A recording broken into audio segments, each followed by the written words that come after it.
Bhoot FM. The night comes alive with Graminphone.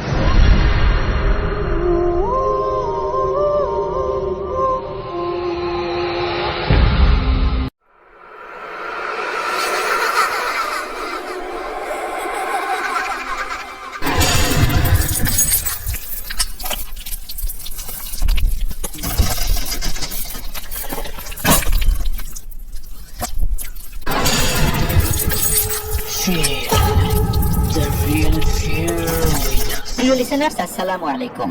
দেশ ও দেশের বাইরে যে যেখান থেকে আফনান দ্য হরর ওয়ার্ল্ডের হরর নাইট এপিসোডের আজকের আয়োজনের সাথে যুক্ত হয়েছেন বা পরবর্তীতে হবেন, সকলকে জানাচ্ছি শুভেচ্ছা ও ভালোবাসা।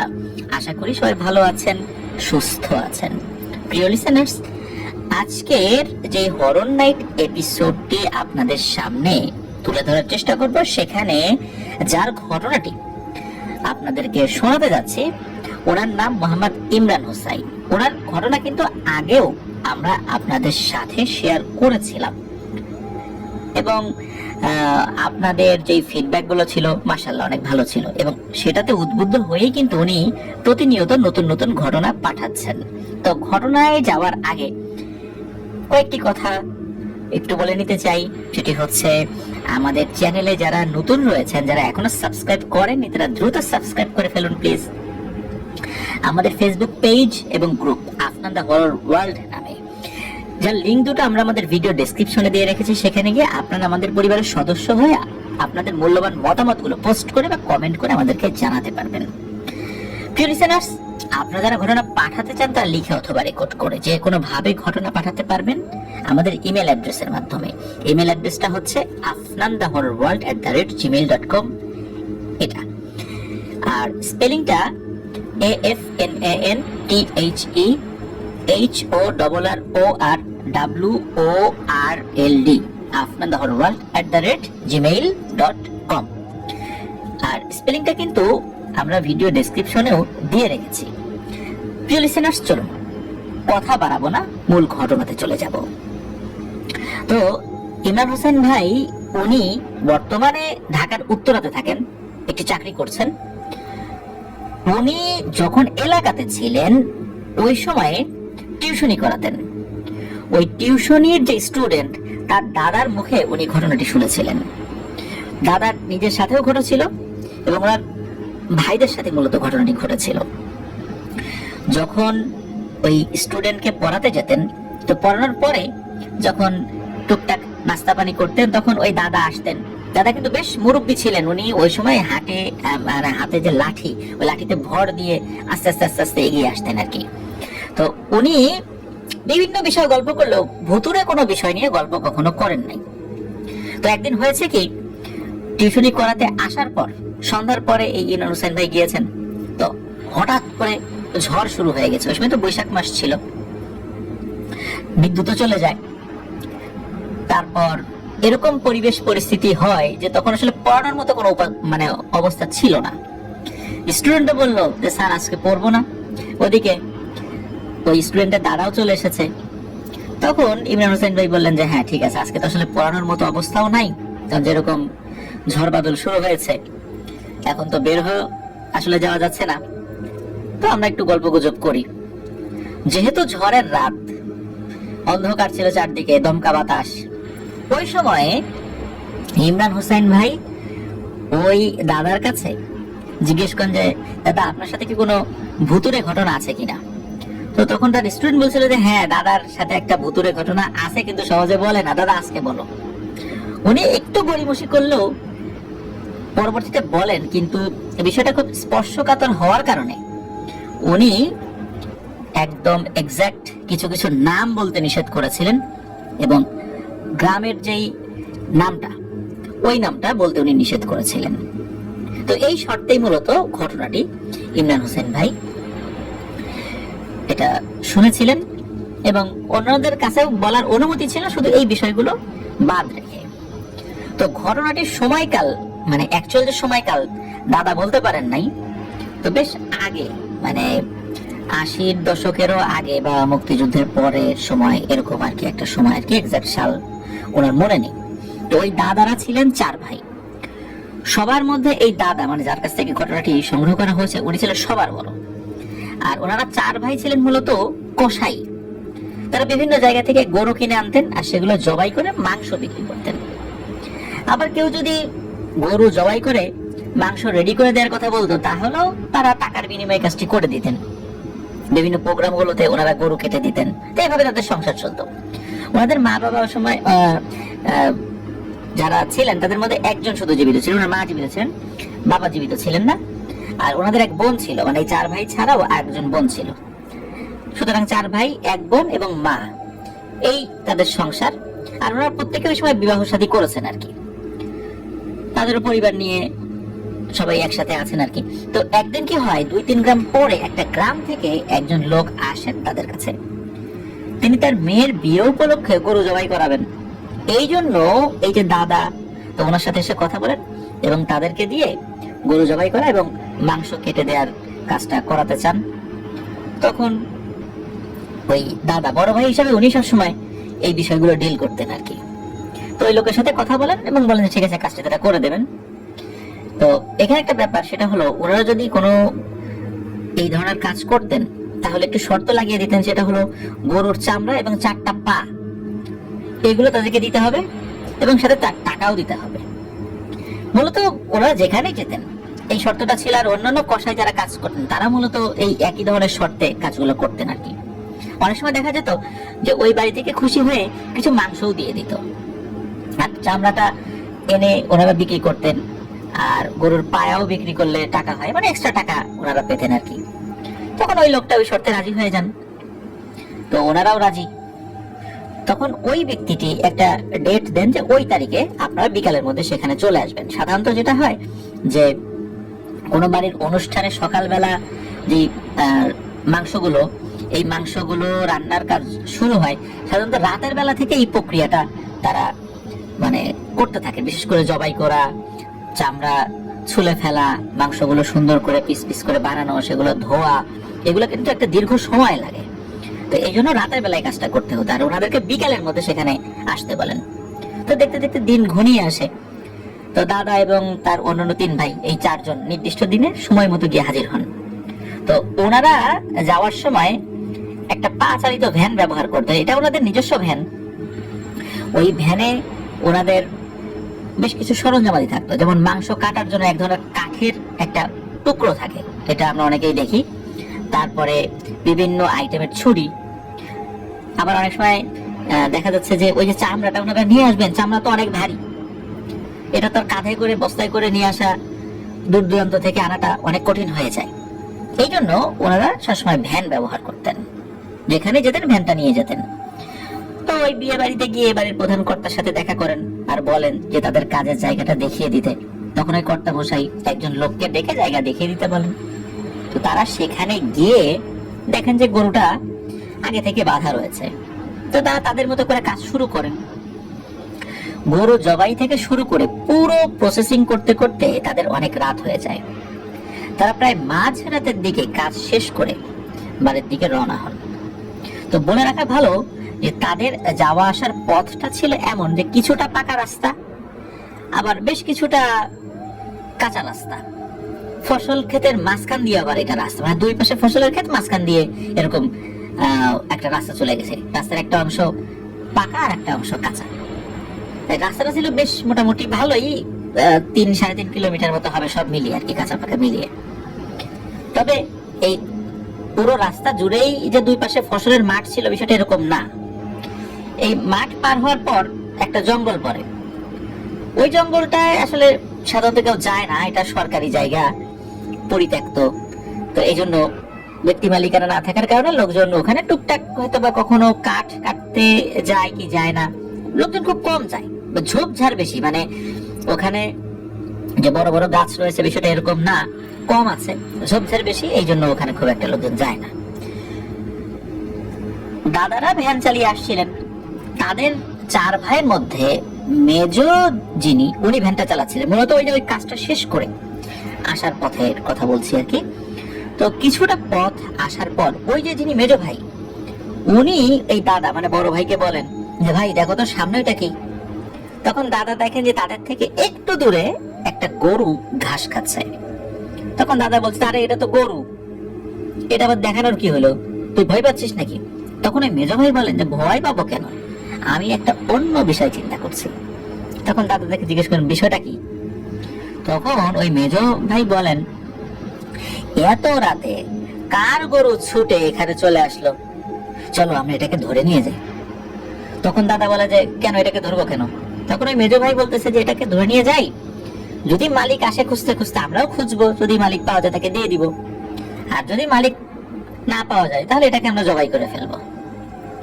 তখন দাদা বলে যে না, এটা যেরকম আছে ওরকমই থাক, এটাকে এখান থেকে নিয়ে যাওয়ার দরকার নাই, প্রতিমধ্যে যদি আবার কেউ দেখে ফেলে তখন আমাদের দোষ হবে, ভালো নিয়ত থাকলেও আমাদের দোষ হয়ে যাবে যে আমরা এটা গরু চুরি করে নিয়ে যাচ্ছি। কারণ আমরা কসাই আছি, কসাই থাকি, মান সম্মান নিয়ে বেঁচে থাকি, গরু চোরের অপবাদ শোনার দরকার নেই, এই তুই ভ্যান চালা। দাদা এটা বলেন। এখন সমস্যা হলো যে এই মেজ ভাই যিনি ভ্যান চালাচ্ছিলেন উনি বারবার অন্যান্য যে আরো দুই ভাই আছেন এই দাদা ছাড়া তাদেরকেও একটু ফুসলাচ্ছিলেন যে গরুটা ধরি। একটা পর্যায়ে কি হয় যে অন্য যে দুই ভাই এরা মানে ছোটজন এবং সেজজন তারা আবার এই বড়জন মানে দাদাকে চাপ সৃষ্টি করতে থাকেন যে ভাই চলো না ধরি, সমস্যা কি? একটা পর্যায়ে দাদা অনিচ্ছা সত্ত্বেও রাজি হয়ে যান যে অন্যান্য তিন ভাই এত বলছে, আচ্ছা ঠিক আছে ধরি।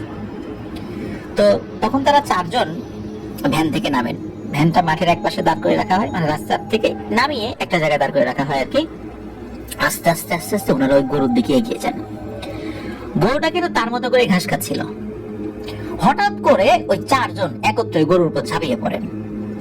ওই গরুর গলায় ছোট্ট একটা দড়ি ছিল, কিন্তু এই দড়িটা অন্যান্য দড়ির মতো ছিল না, মনে হচ্ছিল দড়িটা স্বর্ণের দড়ি, চকচক চকচক করছে এরকম একটা অবস্থা। তবে দড়ি চকচক করছে এটা ওনারা দেখেছিলেন, কিন্তু দড়ির দিকে আসলে ওনাদের খুব একটা নজর ছিল না, গরুটাকে ধরার দিকে তার নজর ছিল বেশি।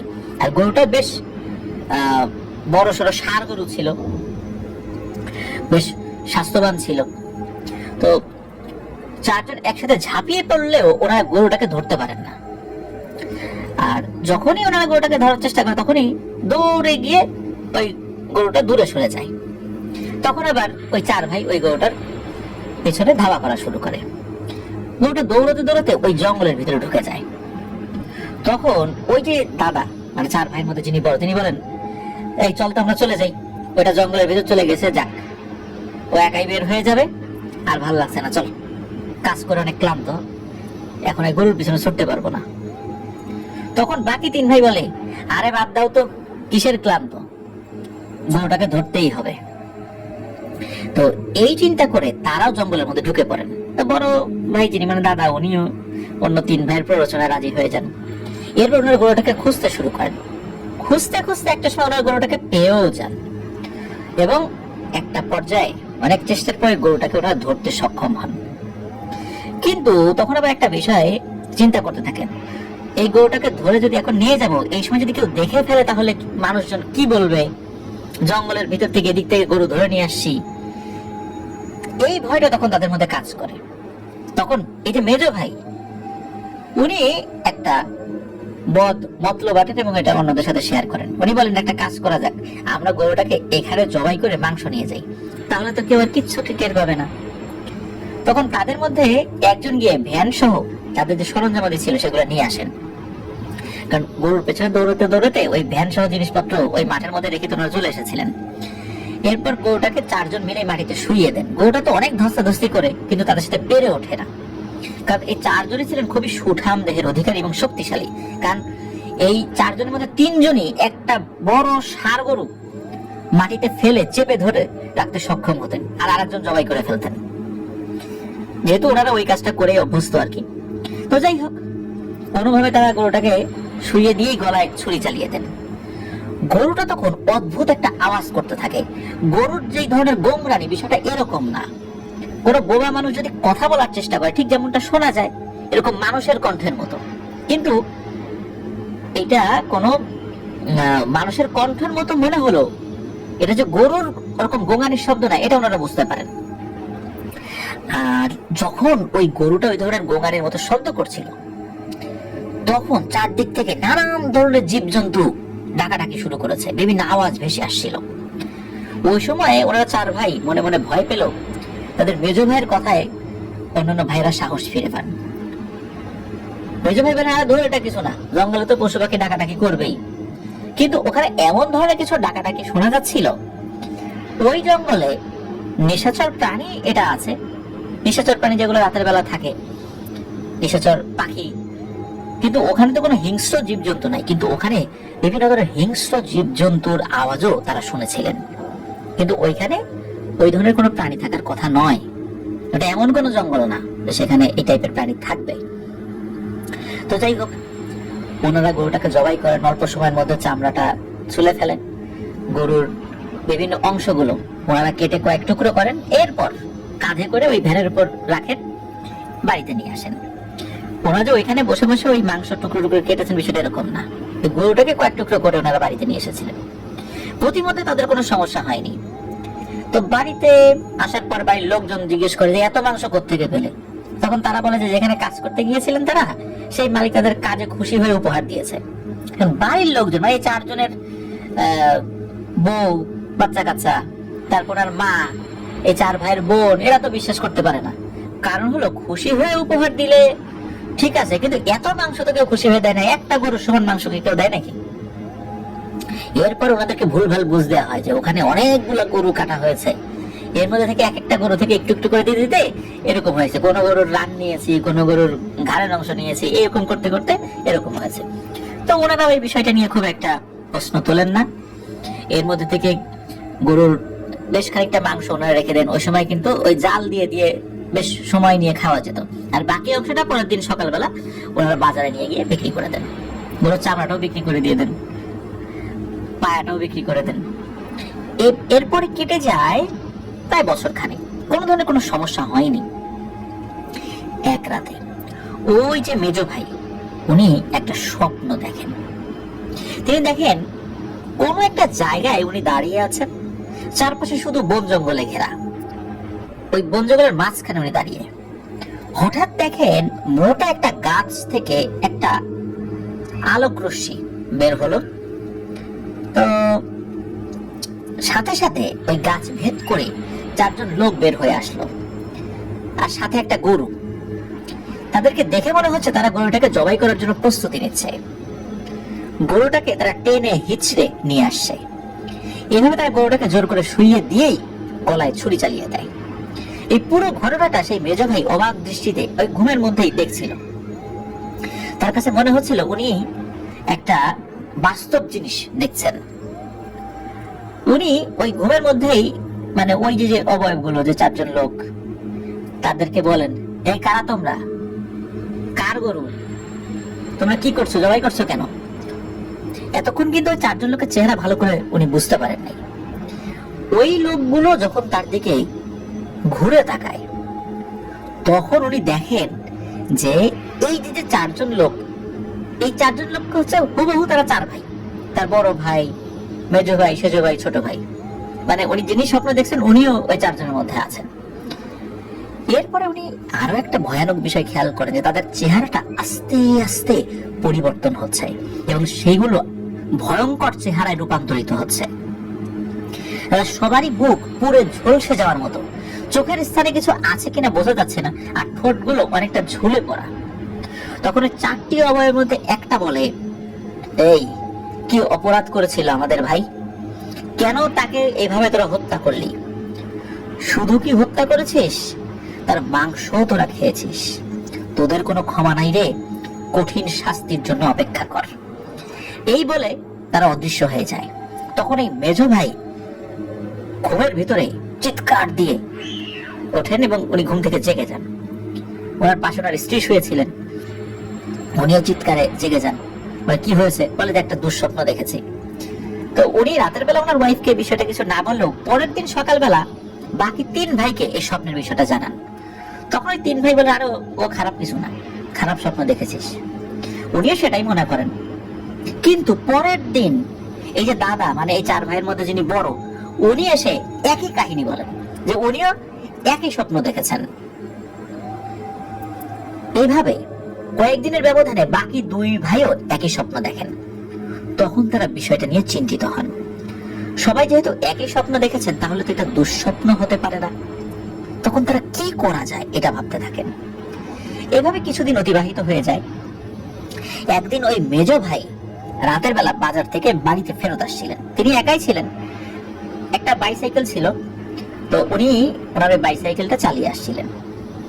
তো প্রতিমধ্যে একটা ছোট বাঁশঝাড় পড়ে, আর এই বাঁশঝাড়ের সাথে লাগোয়া একটা পরিত্যক্ত পুকুর ছিল, যেটা অনেকদিন ধরে অব্যবহৃত রয়েছে।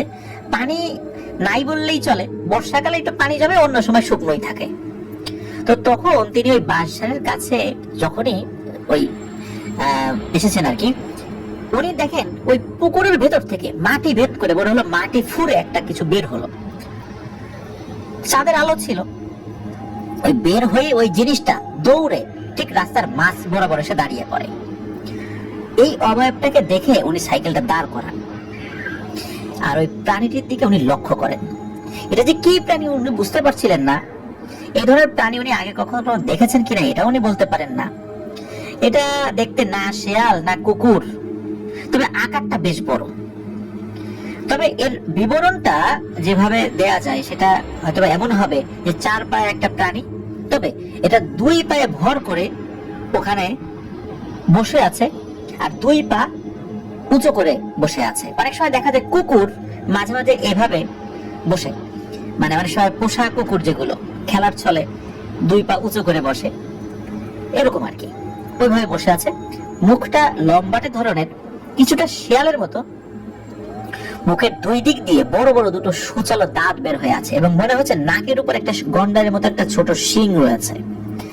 শরীর ভর্তি বড় বড় লোমে ভরা, আর হাতের নখগুলো বড় বড় এবং এতটা ধারালো এবং সাদা, মনে হচ্ছে চাঁদের আলোতে সেটা চিকচিক চিকচিক করছে।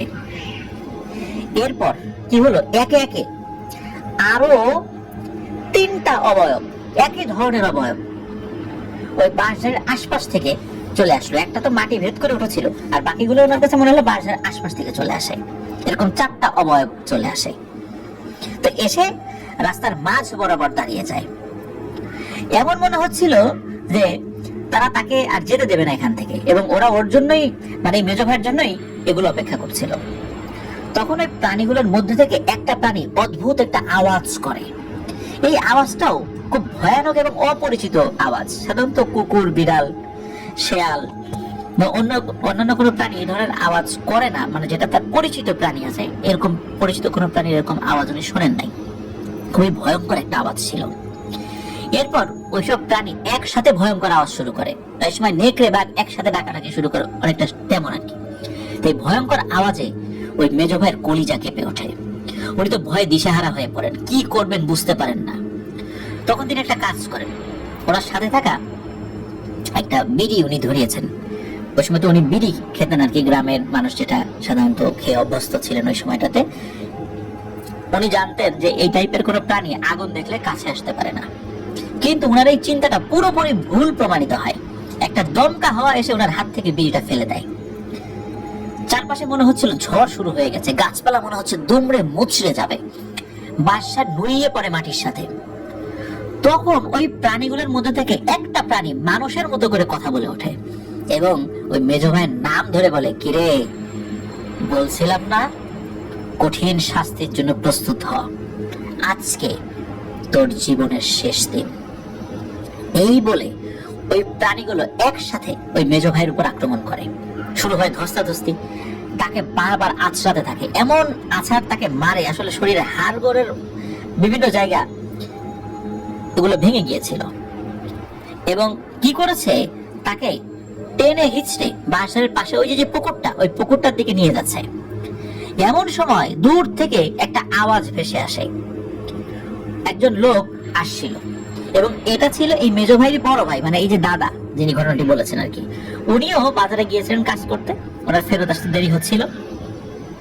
তো উনি আবার বুঝতে পারেন না এটা কে।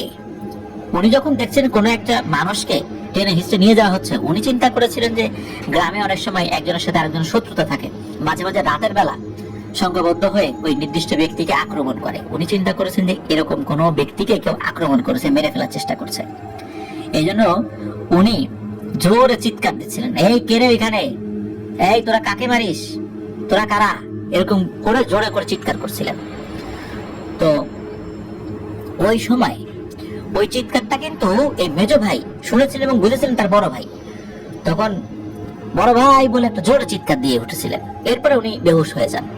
পরে যখন তার হুঁশ ফেরে তখন এই মেজো ভাই দেখেন তিনি তার বাড়িতে। তাকে জিজ্ঞেস করা হলে তিনি এই যে পুরো বিষয়টা সবকিছু খুলে বলেন। মূলত বড় ভাই এসে দেখেন তারই মেজো ভাই ওখানে পড়ে আছে, তার সাইকেলটা একটা জায়গায় পড়ে আছে। মূলত সাইকেল দেখে উনি বুঝতে পেরেছিলেন যে এটা তার মেজো ভাই। তো উনিও এখান থেকে উদ্ধার করে নিয়ে এসেছিলেন। তখন পরিবারের সদস্যরা জিজ্ঞেস করেন যে আসল ঘটনাটা কি, কেন এমনটা হচ্ছে। তখন পরিবারের সকল সদস্যকে এই চার ভাই ঘটনা খুলে বলেন একদম প্রথম থেকে। সবাই তো তাদেরকে খুবই গালমন্দ করে যে কেন তারা এই জঘন্য কাজটা করলো। তো যাই হোক, মেজো ভাইয়ের শরীর কিন্তু দিন দিন খারাপ হচ্ছিল। তিনি হাঁটা চলার ক্ষমতা হারিয়ে ফেলছিলেন ধীরে ধীরে। আর এদিকে এ সমস্যা দূর করতে ভালো ভালো কবিরাজের খোঁজ করছিলেন অন্যান্য তিন ভাই, কিন্তু তারা পাচ্ছিলেন না। ছোটখাটো কয়েকজন কবিরাজ দেখিয়েছিলেন, কিন্তু তারা এই ধরনের কাজ করতে রাজি হন নাই। বলেছিলেন যে এই কাজ করতে ঝামেলা আছে, ঝুঁকি আছে। তো এর মধ্যে হঠাৎ একদিন ঘটে যায় একটা ভয়ঙ্কর ঘটনা। ওই মেজো ভাইয়ের স্ত্রীর মা, মানে ওই মেজো ভাইয়ের শাশুড়ি অসুস্থ হয়ে পড়ায় তিনি চলে যান তাকে দেখতে। ওই দিন তিনি একা ঘরে শুয়েছিলেন, মানে মেজো ভাই একা শুয়েছিলেন ঘরে। পরের দিন সকালে অনেক বেলা হয়ে যায়, উনি ঘুম থেকে ওঠেন না। ডাকাডাকি করা হলেও কোনো সারা শব্দ পাওয়া যায় না। তখন বাইরের লোকজন তো চিন্তিত হয়ে যায়, এত ডাকাডাকি করা হচ্ছে, সারা শব্দ দিচ্ছে না কেন। তখন তারা দরজা ভেঙে ভিতরে ঢোকেন। গিয়ে যা দেখেন তা আসলে বলার মতো নয়। তারা দেখেন মেজো ভাইয়ের ছিন্ন ভিন্ন শরীর পড়ে আছে পুরো রুম জুড়ে। তার শরীর থেকে হাত, পা, মাথা ইত্যাদি আলাদা হয়েছিল। মনে হচ্ছিল কেউ টেনে ছিঁড়ে এক এক জায়গায় ফেলে রেখেছে। এটা দেখে তো বাড়ির মহিলারা চিৎকার দিয়ে বেহুশ হয়ে যান, অন্যান্য ঘরে যারা ছিলেন আর কি। পরে পানি দিয়ে তাদের হুঁশ ফেরানো হয়, চোখে মুখে পানি ছিটা দেওয়া হয়েছিল আর কি। তো সবাই কান্নাকাটি আর বিলাপ করতে থাকে। তখন সেই বড় ভাইয়ের আর বুঝতে বাকি থাকে না আসলে ঘটনাটা কি হয়েছে।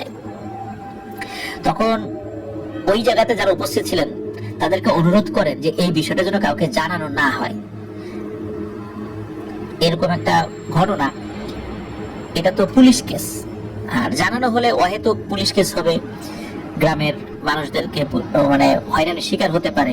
কারণ উনি তো জানতেন যে এটা কোনো মানুষের কাজ না। পুলিশ আসলে তো জিজ্ঞেস করবে কাকে সন্দেহ হয় কিনা। তখন অজ্ঞাতনামা ব্যক্তির নামে মামলা করলে এই ব্যক্তিগুলো হয়তো হয়রানিতে পড়তে পারেন, হয়তো কোনো মানুষকে ধরে নিয়ে যেতে পারে জিজ্ঞাসাবাদের জন্য। এটাই স্বাভাবিক, এটা তো পুলিশের দায়িত্বের মধ্যেই পড়ে। কিন্তু ওনারা এটা চান নাই, এই বিষয়টা খুব জানাজানি হোক, এরকম এটা চান নাই। তো খুব দ্রুততার সাথে দাফন কাফন সম্পন্ন করে শরীরের অংশগুলো এক জায়গা করে গোসল করিয়ে দ্রুত দাফন করে দেওয়া হয়। তো এই ঘটনা খুব অল্প কিছু মানুষ জানতেন। আত্মীয় স্বজনদের মধ্যেও যারা আশেপাশে ছিলেন শুধু তারাই এসেছিলেন, দূর দূরান্তের আত্মীয় স্বজনদেরকে খবর দেওয়া হয়নি, পরে তারা জেনেছিলেন। তো যাই হোক, আর ওই সময় তো একদম অজপাড়াগা থানা তো অনেক দূরে। যদি লোকাল কোনো লোকজন বা কোনো মাধ্যম দিয়ে তারা খবর না পেতেন তাহলে তো তারা আসলে আসার মতো কোনো উপায় ছিল না। ওই সময় এরকম মোবাইল ফোন ছিল না যে দ্রুত যে কেউ চাইলেই কোন একটা খবর দিয়ে দেবে, পুলিশ আসবে, বিষয়টা এরকম ছিল না আর কি ওই সময়ের প্রেক্ষাপটে। তো এইভাবে চলে যায় আরো বেশ কিছু দিন। তো মেজো ভাইয়ের এরকম অস্বাভাবিক মৃত্যুর পর ওনারা আর কোনো কাজে যান নাই। তো দীর্ঘদিন কাজে না যাওয়ায় তাদের অর্থনৈতিক সমস্যা তৈরি হয়। তখন তারা চিন্তা করেন যে কাজ কাম তো কিছু একটা করতে হবে, এভাবে চললে তো না খেয়ে মারা পড়বে সবাই। পরিবার তো আছে, মা আছে, বোন আছে, প্রত্যেকের স্ত্রী আছে, সন্তান আছে।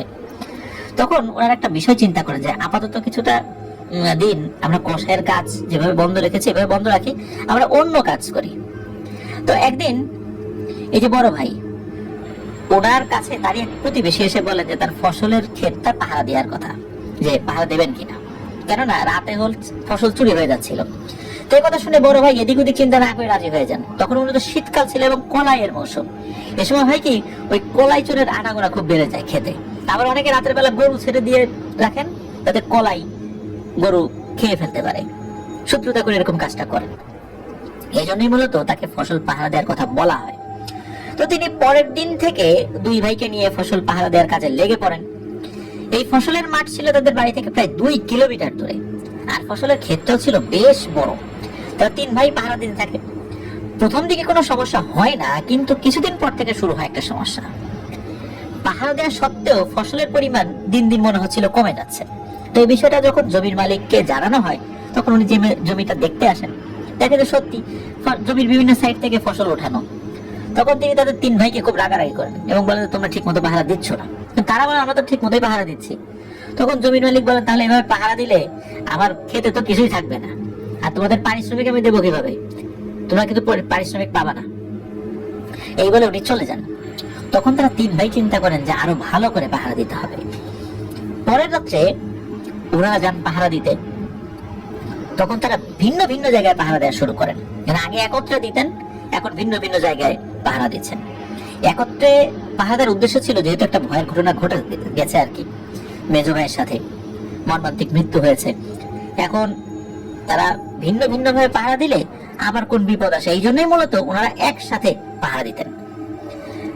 কিন্তু যেহেতু সমস্যা হচ্ছিল, এই জন্যই চিন্তা করলেন যে ভিন্ন ভিন্ন ভাবে পাহারা দিই, এখন কিছু করার নাই, নাহলে তো কাজটা চলে যাবে, হাতছাড়া হয়ে যাবে। তো অনেক বড় জমি হয়, তারা 3 জন 3 দিক থেকে পাহারা দিতে থাকেন। এর মধ্যে বড় ভাই ছিলেন পশ্চিম দিকে, আর ওই সাইডে জমির একটু পাশে একটা বাবলা গাছ ছিল। এটা মূলত কাঁটাওয়ালা এক ধরনের গাছ, অনেকে বাবলা গাছ চেনেন। তো ওই বড় ভাই যখন ওই গাছের কাছাকাছি আসে, তখন দেখে ওই গাছ থেকে একটা মানুষের মতো অবয়ব, একটা লিকলিকে অবয়ব নেমে আসলো, এবং নেমে তাদের যে পাহারা দেওয়ার যে জমিটা, সেখান থেকে ফসল উঠানো শুরু করে। তিনি মনে করেন যে এই বেটা চোর, এইভাবে এই বাবলা গাছে ঘাপটি মেরে বসে থাকে, আর সুযোগ বুঝে এইভাবে সে চুরি করে। আজকে তোকে পেয়েছি, দাঁড়া মজা দেখাচ্ছি। উনি কি করেছেন, ওনার হাতে একটা লাঠি ছিল, এটা দিয়ে আস্তে আস্তে পিছনে গিয়ে সজোরে মারেন একটা বাড়ি। তো বাড়ি মারার ফলে কি হবে, ওই জিনিসটা যন্ত্রণায় আটকে উঠবে, যন্ত্রণায় একটা আর্তনাদ করে উঠবে, তাই না? এরকম একটা বিষয় হবে। কিন্তু না, মনে হলো বাড়ি দেওয়ার পর সে কোনো ব্যথাই পায়নি। উল্টো সে এমন ভাবে ঘুরে তাকায়, আর ঘুরে তাকানোর পর এই বড় ভাই মানে দাদা, উনি যা দেখেন সেটা ছিল খুবই ভয়ঙ্কর একটা দৃশ্য।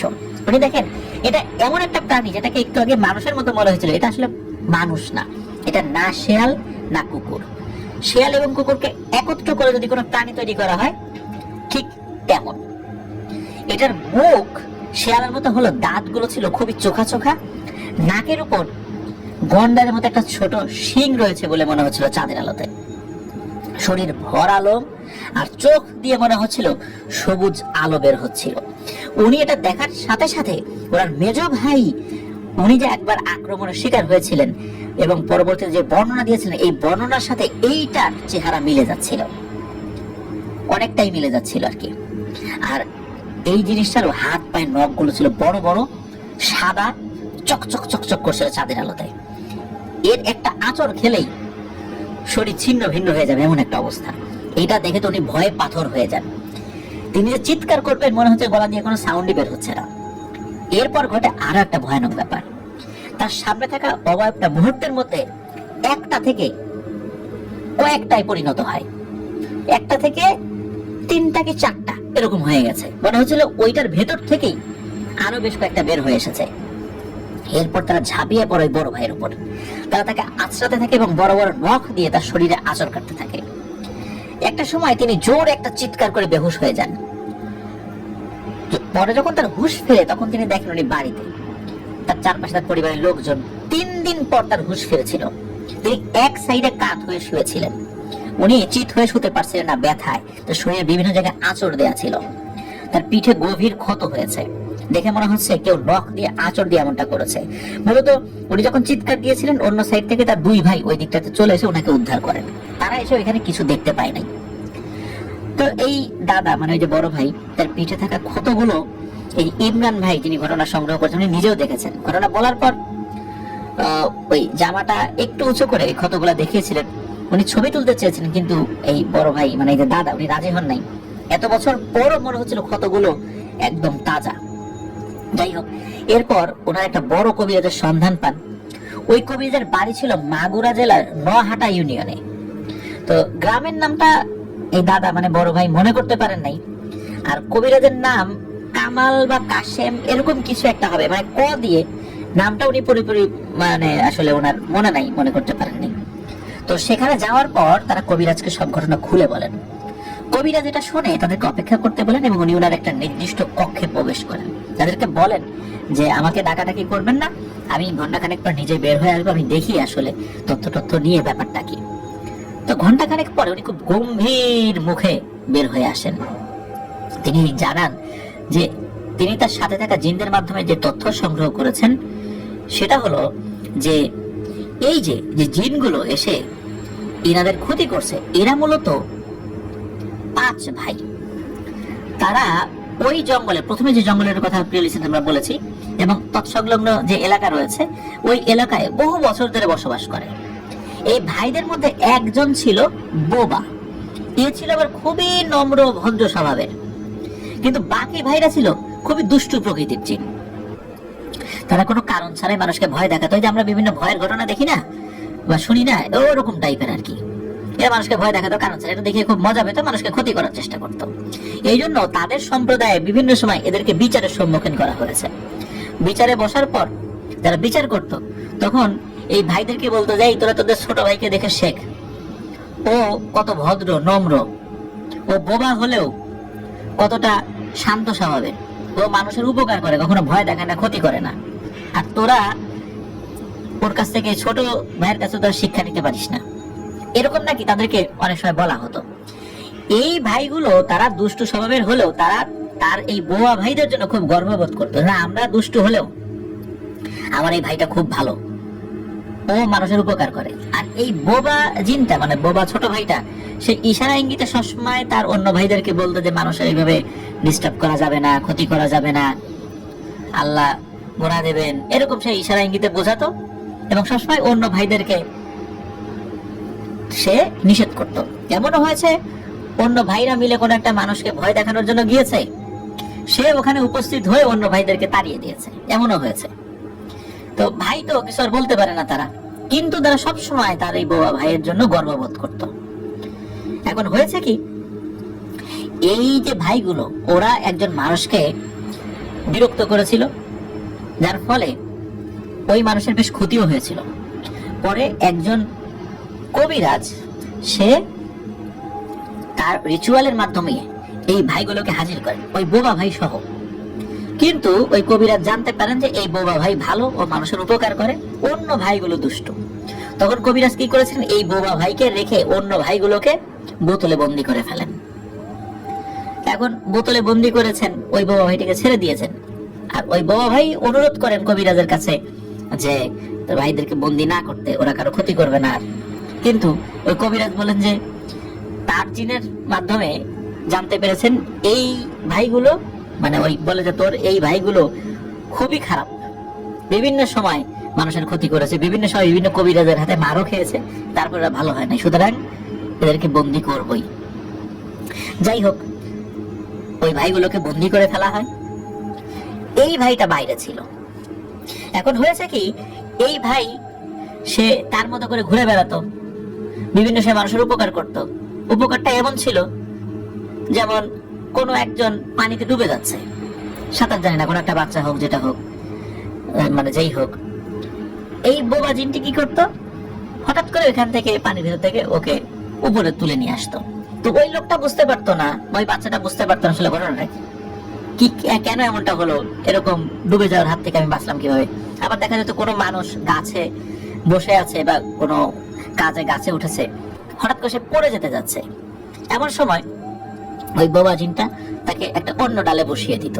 তো ওই লোকটা চিন্তা করতো, আরে আমার তো পড়ে যাওয়ার কথা, আমি এখানে আসলাম কিভাবে।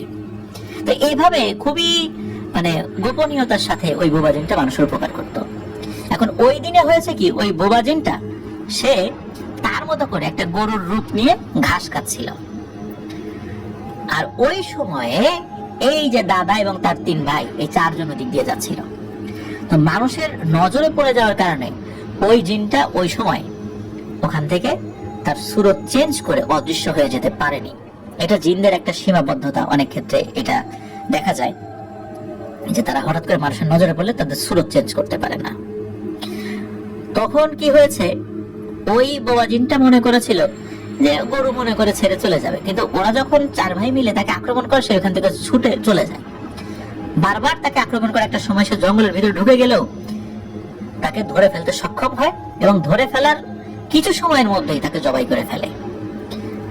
মূলত ওই বোবা জিনটা তার মতো করে গোঙারে শব্দ করেছিল যাতে তাকে ছেড়ে দেয়, কারণ ওই বোবা জিনের আর কোনো উপায় ছিল না, কারণ সে খুব নম্র ভদ্র এবং অনেকটা দুর্বল প্রকৃতির জিন ছিল আর কি।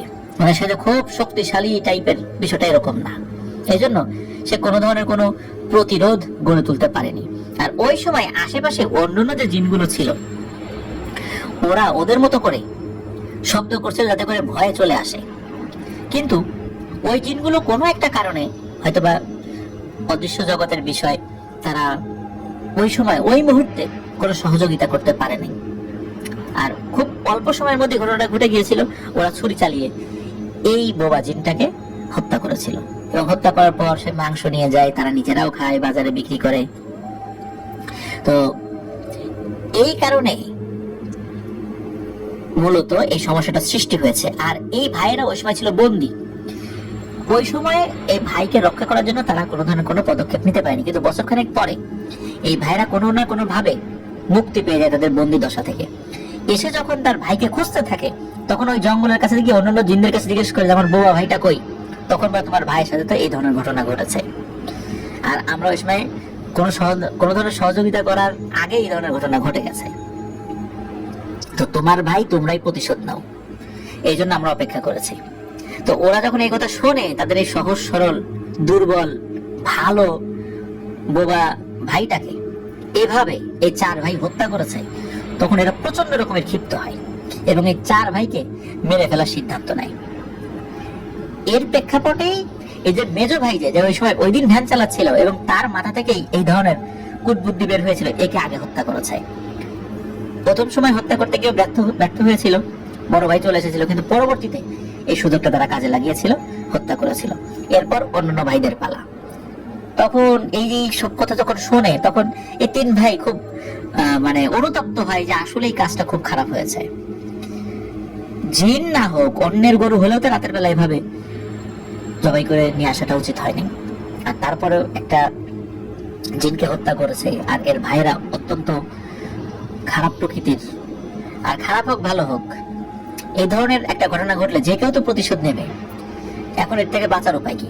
তখন তারা কবিরাজকে বলেন যে আপনি এর একটা সমাধান করে দেন। তখন কবিরাজ ওই জিনদের সাথে একটা আপোষ দফা করার চেষ্টা করেন আর কি, আপোষ করার চেষ্টা করেন। তো ওই জিনগুলো সাফ জানিয়ে দেয় যে তারা তাদের এই সহজ সরল বোকা ভাইটার হত্যার বদলা তারা নেবেই। একজনকে হত্যা করেছে ওরা, বাকি 3 জনকেও করবে। এছাড়া অন্য কোনো ভাবে সমস্ত পৃথিবীর ধন সম্পদ যদি ওদেরকে দিয়ে দেওয়া হয় তাহলেও তারা এই রক্তের সাথে বেইমানি করবে না, রক্তের বদলা তারা রক্ত দিয়েই নেবে। তখন ওই কবিরাজ ওই 4 ভাইকে বলেন যে ওদের সাথে আপোষ করা সম্ভব হয় নাই, একটাই সমাধান আছে, সেটা হলো এই যে ভাইগুলো আছে বাইরে এদেরকে হত্যা করা নতুবা বন্দি করে রাখা। কিন্তু হত্যা করলে আরো বড় ধরনের ক্ষতি হতে পারে, কারণ ওদের সম্প্রদায়ের অন্যান্য জিনেরা এসে তোমাদের পরিবারের উপর আক্রমণ করবে। এখন কি করা যায়? ওদেরকে বন্দি করে রাখি। এরপরে ওই কবিরাজ তার মতো করে তদবির করে ওই জিনগুলোকে বন্দি করে রাখেন। এই বন্দি করার পরও বহু বছর কেটে গেছে, এখন পর্যন্ত ওই দাদা বা তার অন্য ভাইদের সাথে অন্য কোনো ধরনের কোনো সমস্যা হয়নি। হতে পারে এখনো ওই জিনগুলো বন্দি আছে, কিন্তু যদি কখনো বন্দিত্ব এই দশা থেকে মুক্তি তারা লাভ করে তখন কিন্তু ওরা আবার প্রতিশোধ নেয়ার জন্য ফেরত আসবে। তবে এখন পর্যন্ত কোনো ধরনের ঘটনা ঘটেনি বলে এই ইমরান হোসেন ভাই আমাদেরকে জানিয়েছেন। তো এই ঘটনাটি ওনাদের পরিবারের অল্প কিছু মানুষ জানতেন। এটা যে খুব ব্যাপকভাবে চাউর হয়ে যাওয়া কোনো ঘটনা অনেক মানুষ জানেন, বিষয়টা এরকম না। তবে ইমরান হোসেন ভাই এতটুকু বলেছেন যে ওনাদের যে গ্রাম মরিচ পাশা এর পার্শ্ববর্তী একটি গ্রামের ঘটনা, শুধু এতটুকু হিন্টসটা আমাদেরকে লিসেনারদের উদ্দেশ্যে জানাতে বলেছেন। তো এটি ছিল ঘটনা। প্রিয় লিসেনার্স, আসলে নিশ্চয়ই এই ঘটনার যে মোরালস এটা আমাকে নতুন করে বলে দিতে হবে না, কারণ রাতের বেলা আমরা সবসময় বলি কোনো ধরনের কোনো প্রাণীকে আঘাত না করতে।